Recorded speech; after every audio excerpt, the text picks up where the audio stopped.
In today's video, I'm going to teach you how to add empty folders on GitHub.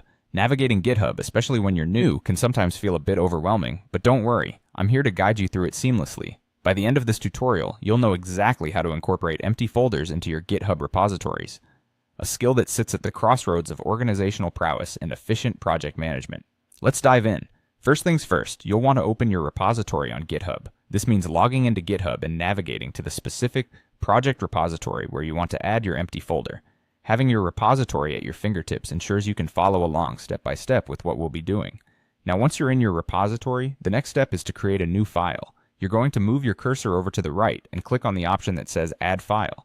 This will open up a couple of choices for you, but what we're interested in is Create New File. Selecting this option will bring up a blank area where we can proceed to configure the structure of our empty folder. Here comes the crucial step, creating the structure for your empty folder. In the file name box that appears, you'll want to type in empty folder/getkeep.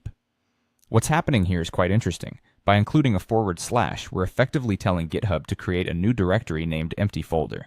The .getkeep file is a neat little trick used frequently by developers. You see, GitHub doesn't allow you to commit completely empty folders to a repository. The .getkeep file serves as a placeholder, allowing you to include an empty directory until you're ready to populate it with content.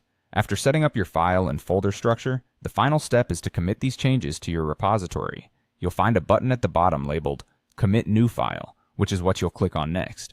Committing your new file saves everything you've set up so far. It also means that GitHub officially registers your empty folder, now adorned with a .getkeep file, making it a part of your repository. And that's it. You have successfully added an empty folder to your GitHub repository. Your folder should now be listed just like any other directory in your project, ready for future use. The steps we've reviewed are not only quick and straightforward, but they're also practical for maintaining good order within your project folders. As you continue working on your projects, remember this trick whenever you need to keep your file structure organized from the get-go. If you have any questions, feel free to drop them in the comments below. Happy coding, and I'll see you in the next tutorial.